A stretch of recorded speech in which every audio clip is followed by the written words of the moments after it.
It's Ajay and Ryan on the AandRPodcast.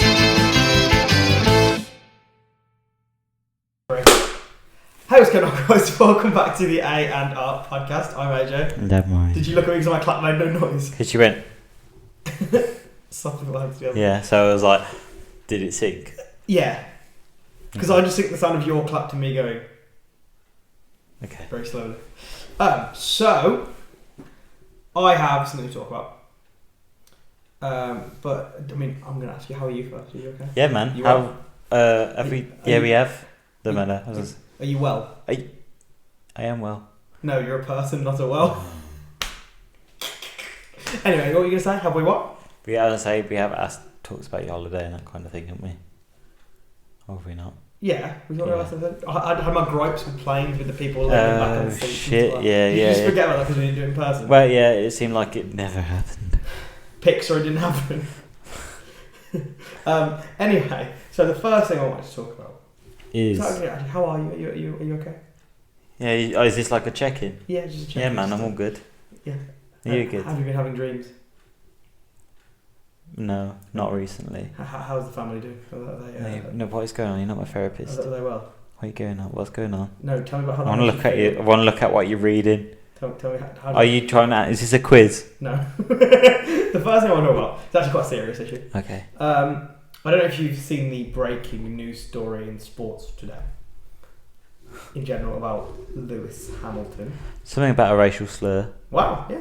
But that I have no idea what was said, So, who said it, and what it's about. Nelson Piquet. Who's that? Manager of a Brazil manager of a football team. No, of he's a former Formula One driver. So that's hard to say. Okay. Former Formula One driver and former Formula One world champion. Okay. He, in a Brazilian interview, Yeah. was talking about the Max Verstappen and Lewis Hamilton 2020 crash. Oh, The Silverstone crash. when did that happen? Last year at Silverstone. Okay. Where Lewis pushed him off the track. Still mad about that, Lewis. I'll forgive you. You've had a day. Pushed or whatever it was, or nudged or gently persuaded him off the track. Gently tapped him, and then his car went 190 miles an hour into a tyre barricade. But we don't talk about it. Okay. Sorry. Again, Lewis had a day. I'll forgive him. I won't forgive him, but you know, he on a Brazilian in an interview, Like on referred live. to him as the N word. Really? In Brazilian, like what? I don't know how to pronounce it. I'm not going to say it. Yeah. Obviously. But like, the as Brazilian in, version of the N word. was this like radio, live, TV? Video, so there's TV? video. Yeah, so the clip is everywhere, so you can go watch it if you really want to. So, and this is on Brazilian TV. Brazilian TV, yeah. Okay. And then obviously people saw this. Yeah. Lewis wasn't very happy, obviously. Yeah. As you wouldn't be. Yeah. The interesting part about the story is that Lewis Hamilton Yeah. got insulted by Max Verstappen's future father-in-law. So Nelson Piquet's daughter Kelly Piquet is going out with Max Verstappen. Oh wow. Yeah. So I'm just very interested to see how Max deals with this situation, because obviously for these guys Silverstone would have happened, but it's Silverstone this weekend in England. So obviously he'll ask a million questions at Lewis's home Grand Prix about that whole situation. And obviously F1 have released a statement. I'll actually read the statement. So F1 have basically said, and rightly so, discriminatory or racist language is unacceptable in any form and has no part in society. Lewis is an incredible ambassador for our sport and deserves respect. His tireless efforts to increase diversity and inclusion are a lesson to many and something we are committed to F1, and I completely wholeheartedly agree with that. Because so are they like kind of like dropping? Not obviously. Well, he's like it's for me, but like, are they kind of like stripping him of his medals or any, not medals, but you know, trophies or whatever? I don't think that's like a thing in F1. Okay. Because it's not like he's still playing. Yeah. It's like driving. Yeah, you know what I mean. Where in like something you could be stripped to your captaincy or stripped to your place, but because he's like in the past. But you can't really change that. No. Like, are they gonna? They can't wipe him from the history. But again, for us, this has been a fresh thing. Like, this happened today, so we don't know exactly what further F1's going to do. Mm-hmm. I believe there's talk of banning him from like going to the paddock and being associated with any race or doing any interviews for British Formula One TV. So yeah, I think that was the main thing. But obviously, I'm very interested to see first of all how his daughter Kelly responds to this whole situation. Is Kelly? Obviously, he's Brazilian, but Kelly's quite an English name. Kelly, like a Western. She's like part Brazilian, but she grew up all around the world, and I'm very interested to see how Max Verstappen handles it. Yeah, because obviously you can't judge him for his father-in-law. Well, I think he's got nothing to do with his actions or his words. And like, what's he gonna say? Yeah, I don't agree with it. That's it. That's all he can say. What's he else? He ain't gonna really like go at his father-in-law. Or I don't know if he has a lot to do with him anyway. I don't know. That's what I mean. Exactly. Obviously, you don't know how things are like behind the scenes. Might just be like, I completely disagree with what he said. I don't really have much contact with him and that kind of thing. Lewis Hamilton also obviously responded to these comments and said, "It's more the language. These archaic mindsets need to change and have no place in our sport. I've been surrounded by these attitudes and targeted my whole life. There has been plenty of time to learn, and time has come for action." And I wholeheartedly agree with that, because I believe he's been the target sport, like the target of a predominantly white sport for a very long time. Oh yeah. Due to his race, and in some countries, it's all about that. Like, oh, he's not white, who cares? But I think that's why people think, oh, he's always crying, oh, it's because I'm black. But it is because he's black that he's being targeted. Yeah, well, you don't really see. It's not really as obviously. It's a lot more diverse than it used to be. But even now, it's not. In sport or in F1. F1. In F1, is it predominantly white still? Racking my brain, I think the only non-predominantly white driver is Lewis. I'm just gonna. There's obviously a few Hispanic, like Sainz, Perez. I'm just gonna quickly look through the grid just to make sure that there isn't. Tsunoda's East Asian. Zhou Guan Yu, he's East Asian as well. But yeah, I think other than those three, they're predominantly white. So 3 out of 20.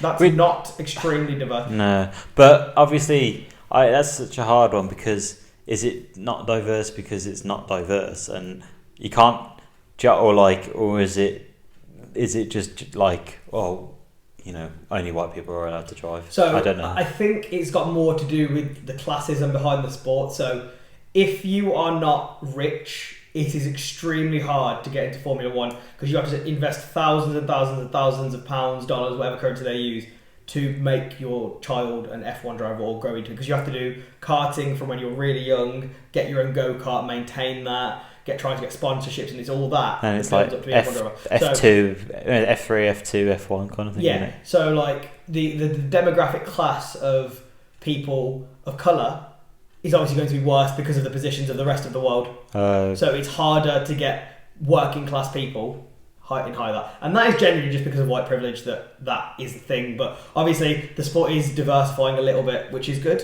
which is great, and it hopefully. So it's basically like a pay to enter. Pay to enter, yeah. And just one last comment from George Russell, who's his teammate, Brit as well. Huge respect to LH, Lewis Hamilton. He has done more for the sport than any other driver in history, not just on the track, but off it. The fact that he and so many others still having to deal with his behaviour is unacceptable. We need to stand together against discrimination of any kind. And again, 100% wholeheartedly agree with that. Yeah. But yeah, that's what I want to talk about. Just the thing. Maybe the story will develop further, and we can talk more about it. I mean, I have no clue about F1, so it's that.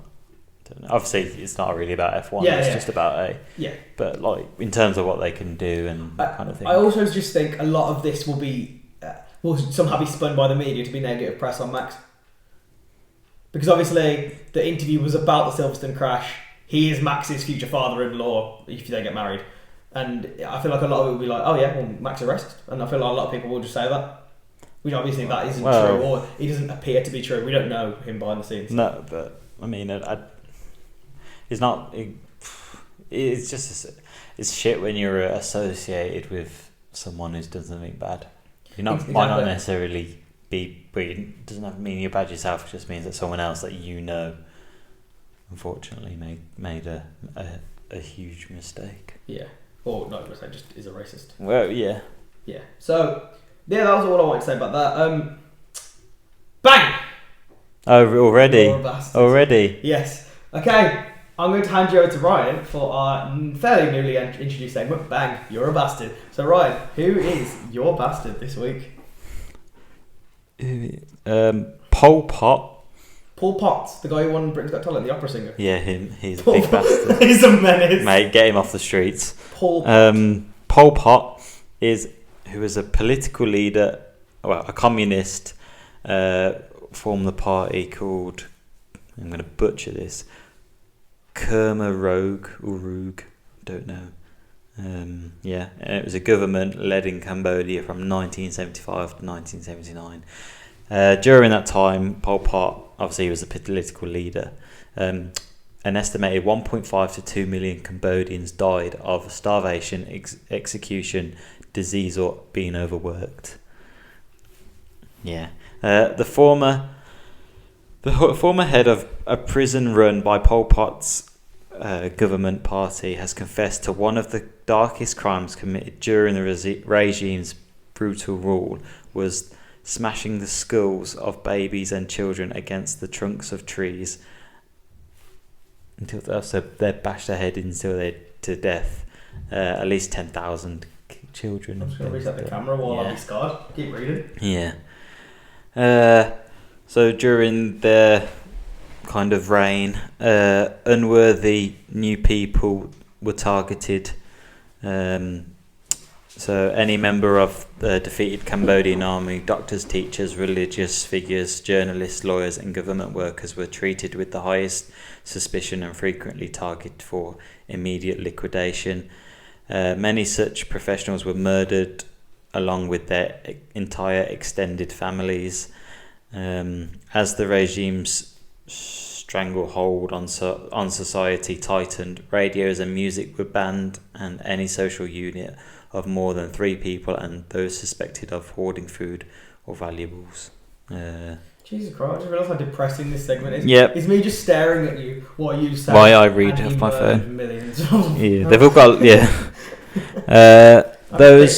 those who weren't killed by his government party were forced to work endless hours at no wage and were afforded meagre rations, were liable to be arrested and executed. Any citizen denounced by another citizen or member of the government under the slightest pretext could be designated for arrest and detention, which basically means you could tell on someone you didn't like to get that person.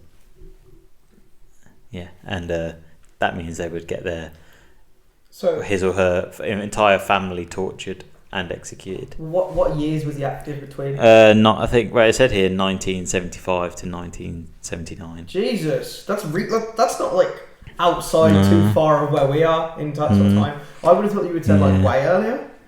The most notorious Khmer Rouge punishment and interrogation facility was a former high school on the edge of Phnom Penh. The regime had a mania for obtaining detailed written confessions from all its victims. Once an individual was transported to the prison, which was called S21, he or she was essentially doomed. At least 13,000 and maybe as many 30,000 individuals passed through the doors of the prison. Only 7 are believed to have survived. Wow. Most Westerners successfully fled Cambodia in the days before the regime took power. Fortunately, a small number of Westerns were captured by the government, most because they were unwittingly sailed into Cambodia in controlled waters. Several involved in smuggling disappeared without loved ones even knowing where they were in Southeast Asia. Jesus Christ. So his government party weren't the best. Yeah. But Bashing the heads of children in. Yeah. Do you know what? I'm gonna make a controversial opinion about him. He's not very nice. Okay. How dare you? Get out. Visible. No, I think he's a bigger bastard than Genghis Khan. And do you want me to tell you why? Really? Do you want me to tell you why? Why? Because Genghis Khan did it in a time where there was no policing, there was no laws. It was basically like the wild west across the world. Like it was not that it is like okay Game of Thrones kind of thing. Yeah, it was like a complete shit like show. yeah, well, like whereas battles. This was in a maybe I'm not the best government in the regulations then, but it was in a government-led, regulation-filled world, and he did that. So I'm going to give him our first 10. 10. 10. I'm giving him a 10. bashing the heads in of kids and babies, not cool. Yeah. And I mean, I think it's pretty. I don't know. I was kind of thinking if someone's going to be hard to top Genghis Khan, but I mean, I think he's worse because Genghis Khan. Because of the time. Yeah, because of the time he did it. Like but what about? What have we done Hitler? Or was that too obvious? I don't know if we've done it. We haven't. But yeah, I suppose it's like. I don't know.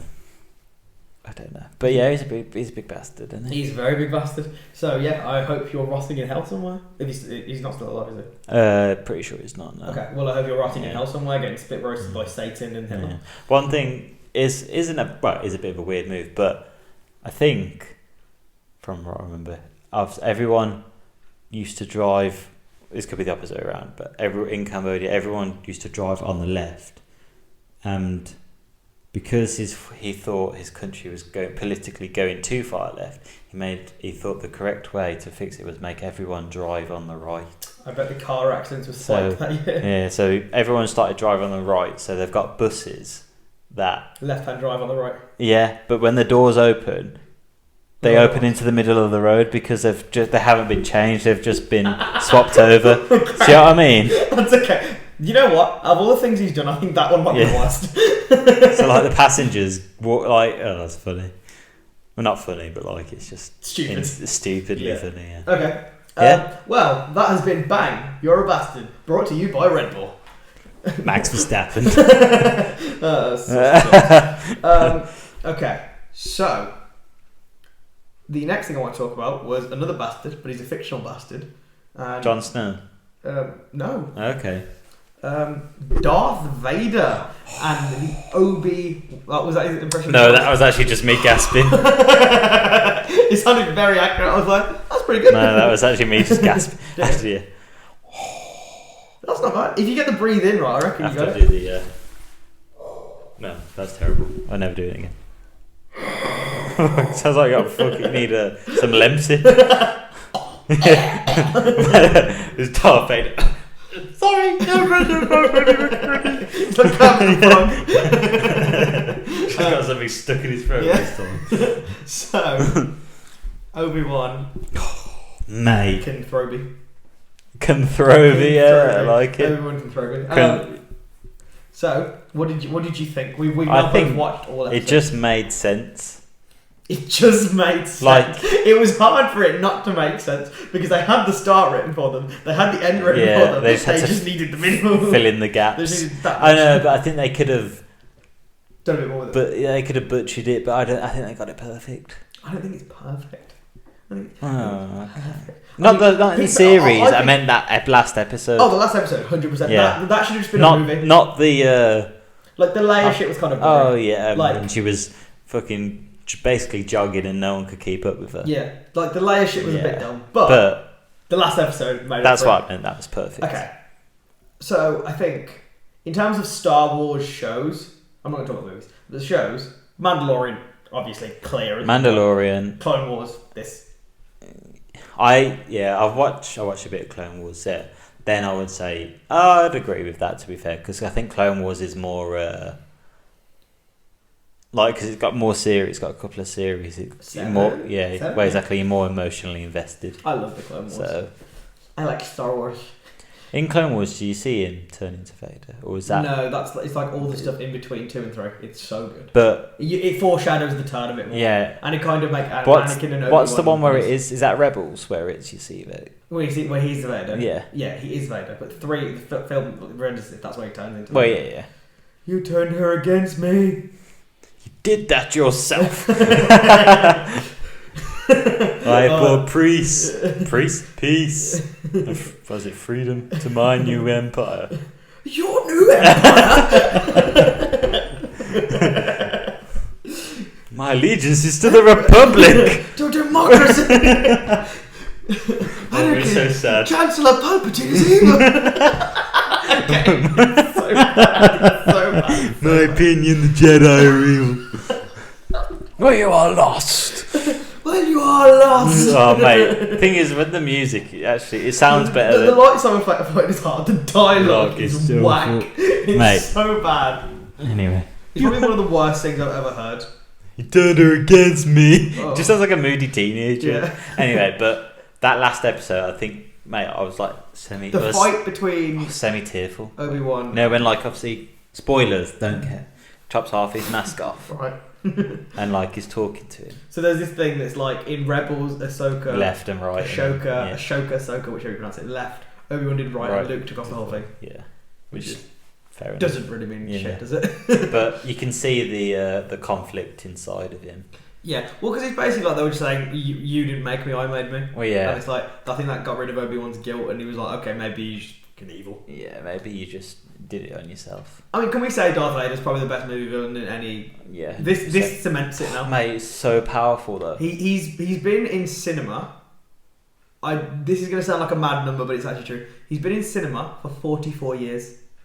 The first time Darth Vader was on screen, 44 years ago. Yeah. And the most it's still recent going. is now. Yeah, it's So still going. He's probably the longest running movie villain. Oh, maybe the Joker. The Joker was that for a while. The Joker, not the original one with me. But up there, Joker, Darth Vader. Maybe we should do, once we've run out of like bastards, we're probably not going to run out of bastards, but if we do, Fictional bastards. That'd be more fun. Probably Thanos as a 10. Wiped out in the entire population of... No, but I don't think that's a bastard.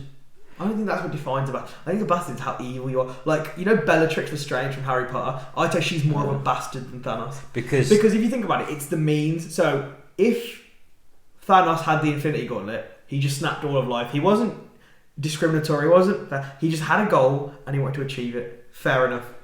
Yeah. Bellatrix Lestrange, if she got the Infinity Gauntlet, she would have infinite power for herself. Yeah.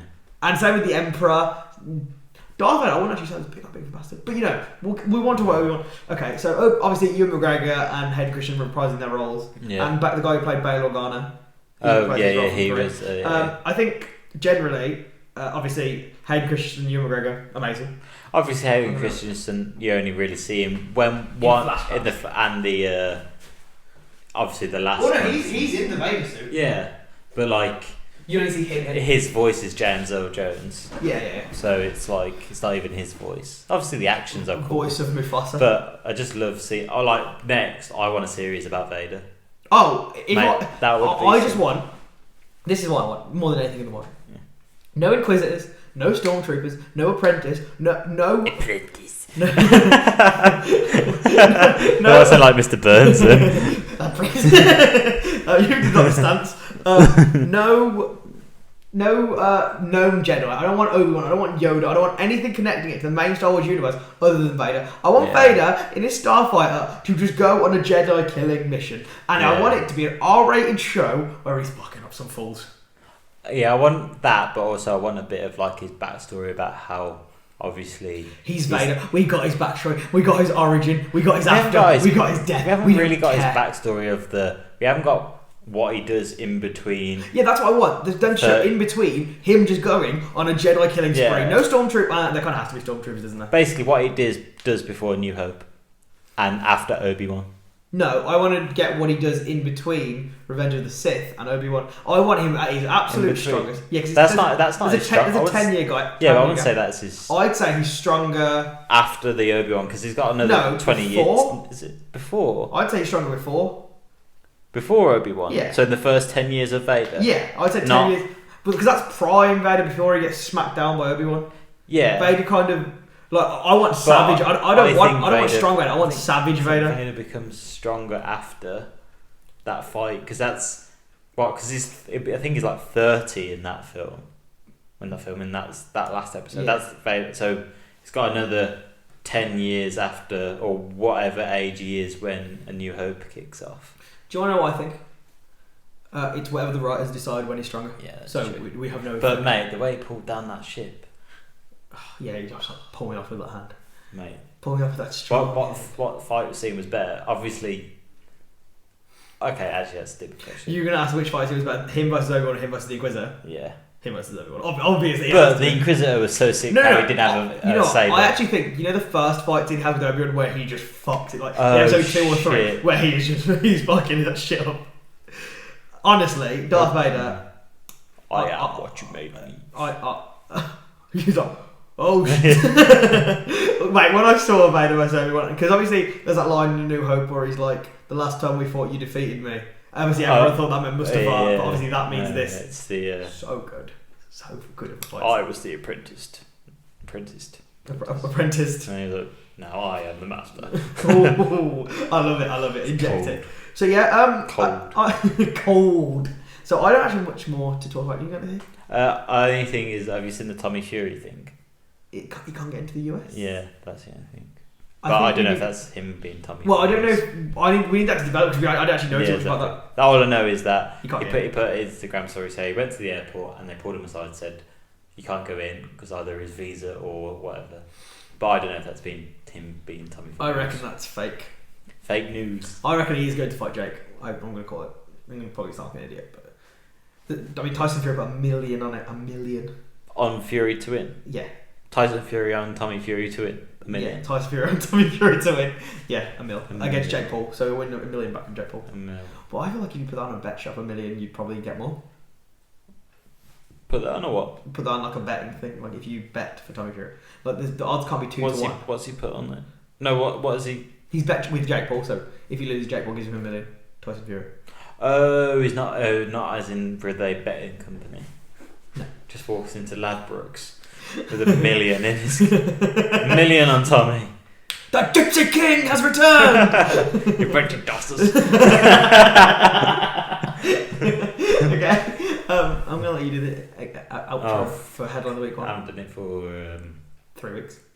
Feels like a good place to end off the episode, but before we do this, we come to our Feels like a good place to end the episode, but before we do, we have our weekly segment, Headline of the Week. If you guys know what Headline of the Week is, it's a weekly segment where I find a headline, old and new, and me and Ryan have a little talk about it. So in this week's Headline of the Week, Mom fumes as another mom invites herself and her kid to her daughter's birthday party. A mum's been left fuming after another parent invited herself and her kid to her daughter's birthday, even though the two children have never played together. Planning a child's birthday party can be a nightmare, especially if your kid is a social butterfly and wants to invite their entire class, which can quickly get expensive. But one mum on Mumsnet, never heard of the website, sure, has found herself in a tricky situation after planning a fairly pricey event for her daughter's upcoming 8th birthday, with only 5 of her classmates invited, as she accidentally spilt the beans to another mum whose child isn't on the guest list. And indeed, of leaving the conversation alone, the other mum took it upon herself to say that her daughter would be attending the party anyway, even though the two girls have literally never played together. The mum explained the conversation started when the other parent asked if her daughter was attending a different event that coincided with the party. When she found out what was happening, she said her own daughter would much rather go to the party than the other event. In her post, she wrote, "My daughter is turning 8 in August. We've originally had a small party for her, telling her she can have 6 guests from school. It's an activity, so fairly pricey per child, hence the numbers. One school mum asked me if my daughter was attending an event that coincided with the day of the party. I always said no because it's her birthday and she's having a party. The mum said, oh, okay, I'll say no to the other event, as her daughter would much rather go to your party." The kids have literally never played together. How did she ask? So... Well, how did she ask? Let's say there's let's say one of our friends is having a party. Yeah. And you say, are you going to that party? And I say, no, it's my birthday, so I'm having my own party with these other people. Yeah. And then I'm just going... You're going, I'm coming to your party, not my party. So yeah, that's what happened. What's sad? But she just... Jane? have much decorum than a reversing dump truck. I think that's a bit sad. I think it's a bit sad. I think her daughter's not very. I think if you just kind of thing is, if you're not invited, why would you go, knowing that you're not invited? Being unwelcome at a party is probably the worst thing to ever be. Yeah, I would rather be invited than turn up uninvited. I'd rather invite to a shit party than be uninvited to a good one and turn up anyway. Yeah. I feel there's not much more to say than that. Yeah. So, you got any closing words for our audience? You don't know one word. You can choose one word in the whole English language to say to our audience. Really.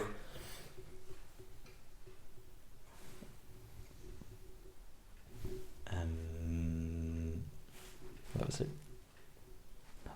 So I want to thank you guys at home for listening. I have been your beautiful, amazing, wonderful host, AJ. And I've been Ryan. Who's just as amazing on an equal level scale. I can see. Oh, we haven't talked about that. Huey. Yeah. Suey. Kinsu. Kinsu.